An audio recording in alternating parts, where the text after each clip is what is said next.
कोई बोलता ई बताओ बामल इतना भीड़ बा मेला में जाएम तो भुलाइए नहीं जाएम हो। एमा तो सही कह तो एमा लागत भुला जाई बाकी दूसरा और ना भुलाइबू। ई कौन गांव बा? एकरा के कहला धनसोई बाजार। देखो तो रे धनसोई के भाई को है और देखो यार पीछा में धनसोई बाजार है ई सब धनसोई बाजार की ई कुल के ई कुल नमूना नमूना मतलब ई सब हमरा देवर हवन जा है सब ई सब छिनरी बुजरी लाली फटकाती सोते तो माय के मतलब कि हम भौजाई है जा। अच्छा से भौजाई आ कोई बूढ़ होगी तो ऊ ससुर जी औरत में सास बमला ना पूछबो बमला कहाँ बा? वो बता दे मैं कहाँ बा?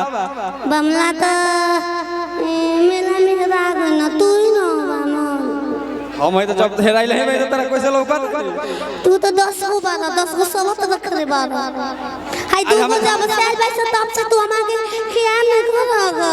हमरा के रावण समझ ले बालू का तू रावण से कमो बारा का। अरे तू ही लोग बताओ जब भाई हमनी के मतलब 10 रख ले लइका लोग बताओ तो के कब रख ले बा? अरे चांदनी चांद से होती है हजारों से नहीं कि चांदनी चांद से होती है हजारों से नहीं। मोहब्बत खाली हम मामले से कर भाई देवरन से नहीं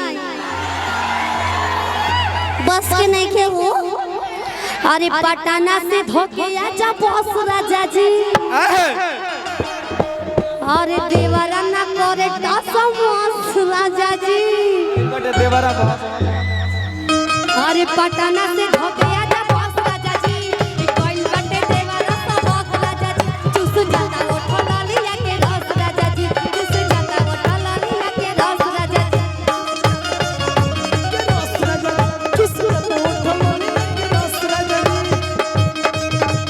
अरे सब कर देवर ऐसन तैसन मोर बाटी सेंट हो देवरे पा मनवा डोल देवरे पा मनवा डोल जी नहीं हम पैसा जाके ना लेंगो आके दो तारा लोग बहुत हराए वाला बा एक खाली कोनो बात नहीं के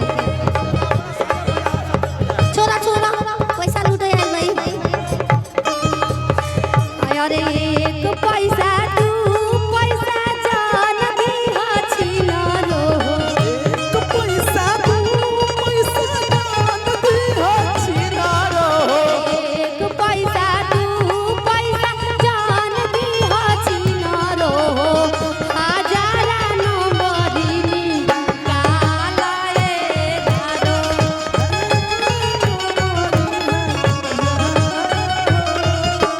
अरे सब कर देवर ऐसन तैसन मोर बाटी सेंट हो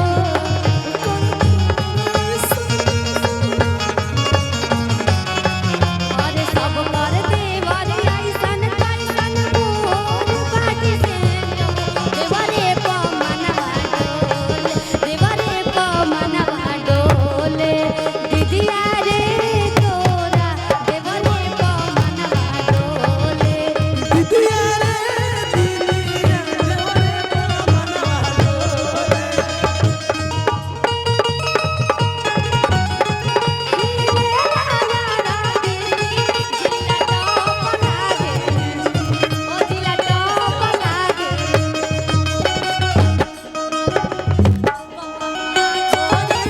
पालो लाली पोला गेलू कमरिया कोने पालो लाली पोला गेलू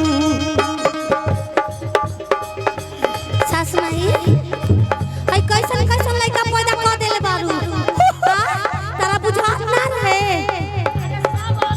स्कूल में पढ़े बस सबन के अलग अलग संस्कार मिलल बा तनी बंद कर का कलू हो सब अलग अलग स्कूल में पढ़े बस सबन के अलग अलग संस्कार मिलल बा अलग अलग संस्कार मिलल बा जनी बड़ का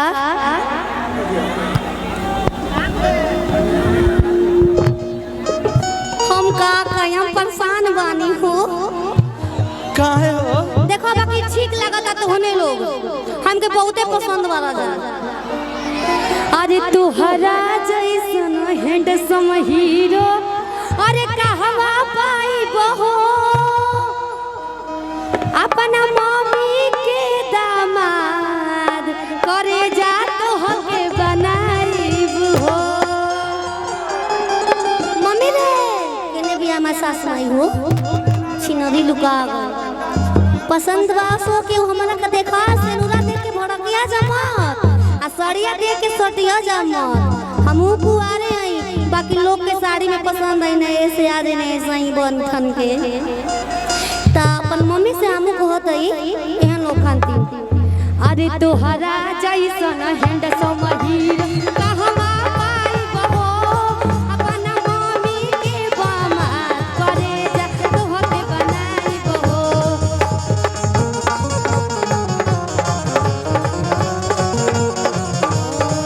अरे तोहरा जैसन हैंडसम हीरो कहवा पाई बहो अपना मम्मी के दामाद करे जा तोहके बनाई बहो। भगे जलिहे पाटीदार घर जलिहे पाटीदार यार ना कवनो बात के कम बा हमन के जोड़ी सुनले ला भरवा से नंबर 1 बा हमन के जोड़ी से ला भरवा से नंबर 1 बा।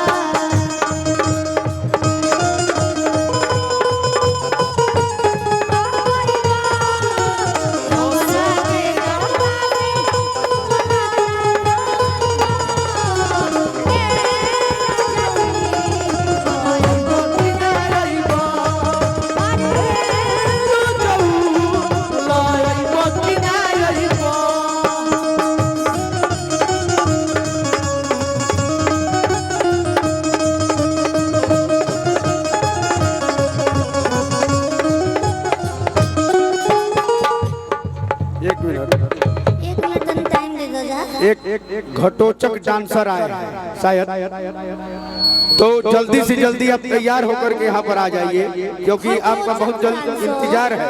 तनी एगो नेहा जी हेने हेने हेने सीटी मारता तनी खाली बबुआ बबुआ तनी बजा दो ताली बजा दो एकदम हेने रउआ कोनी है कि सब सासुए माई बाड़ी जा तो कोनी है ना आज छोटका छोटका लड़का जो आइल बड़ा सा तेवर है सर और आप आई हैं यहाँ पर हमारे डब्लू भैया बैठे हैं सब समाज जुटा है। एक बात आपके लिए कहना चाहता हूँ कि आए हैं तो काटेंगे इकरार तुम्हारी बस्ती में, आए हैं तो काटेंगे इकरार तुम्हारी बस्ती में, चाहोगे तो कर लेंगे तो बात तुम्हारी बस्ती में, मन के सुने आंगन में गजीब छटा बन जाओगे कर